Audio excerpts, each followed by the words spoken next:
Shalom everyone, خداوند یسوع مسیح کے ببرکت اور زندہ نام میں آپ سب کی سلامتی ہو۔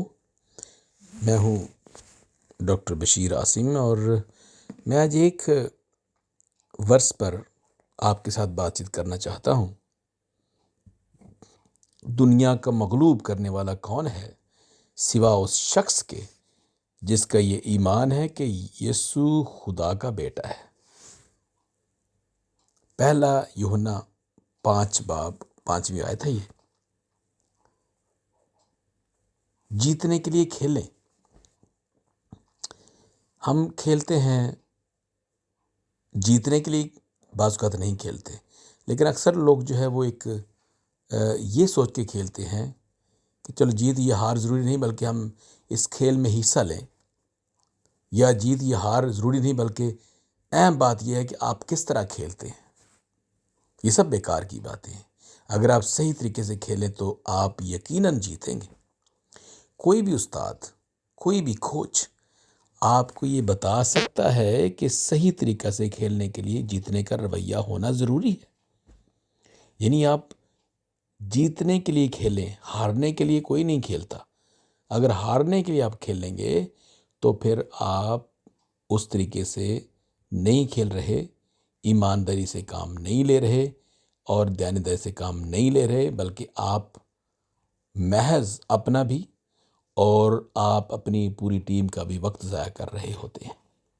ایماندار ہوتے ہوئے خدا ہم سے یہی چاہتا ہے کہ ہم پورے ایمان کے ساتھ کھیلیں۔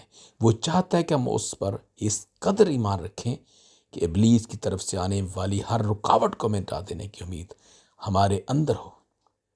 وہ چاہتا ہے کہ ہم زندگی کے کھیل میں جیتنے کی امید رکھیں، لیکن ہم اس اکثر اس رویے کو آسانی سے قبول نہیں کرتے۔ ہم ہارنے کے اس حد تک عادی ہو چکے ہیں کہ فتح مندی کا رویہ رکھنے کے لیے ہمیں مکمل طور پر اپنی سوچ کو بدلنا ہوگا۔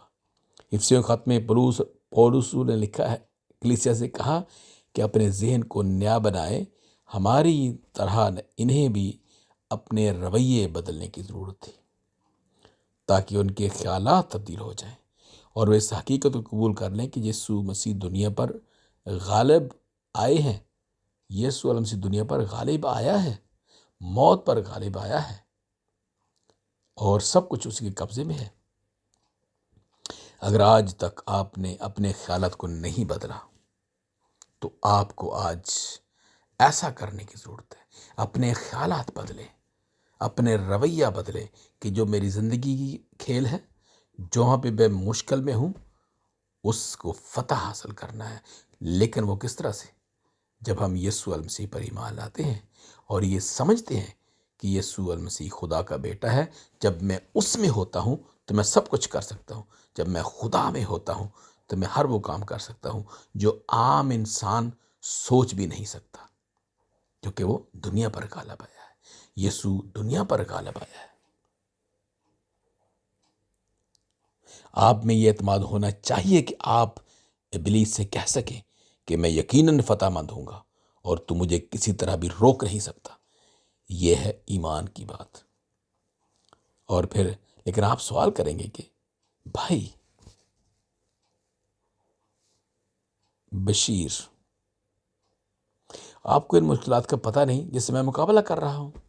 مجھے کہیں گے، آپ سے کہیں گے کہ you don't know what are my circumstances.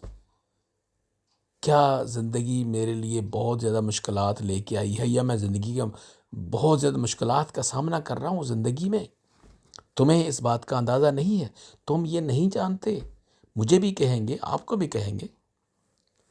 تو میرے عزیزو، میرا جواب یہ ہے کہ میں جانتا ہوں کہ مجھے ان مشکلات کا پتہ نہیں جو آپ کر رہے ہیں، جن کا سامنا آپ کو ہے، لیکن یسوع تو آپ کی تمام مشکلات کو جانتا ہے، کیونکہ اس نے کہا ہے خوشی مناؤ، اس لیے کہ وہ مشکلات کے درمیان آپ کو تسلی دے سکتا ہے۔ وہ فرماتا ہے کہ جب ابلیس آپ کے خلاف اپنے ہتھیار لے کر مقابلہ کے لیے کھڑا ہو تو پھر بھی آپ تسلی رکھیں، کیونکہ یسوع نے اسے پہلے ہی شکست دے دی ہے۔ یسوع اس پر غالب آ چکا ہے۔ کس پر؟ شیطان پر، ابلیس پر۔ اور جب آپ یسوع المسیح پر ایمان رکھتے ہیں تو یقیناً آپ بھی شکست دے سکتے ہیں۔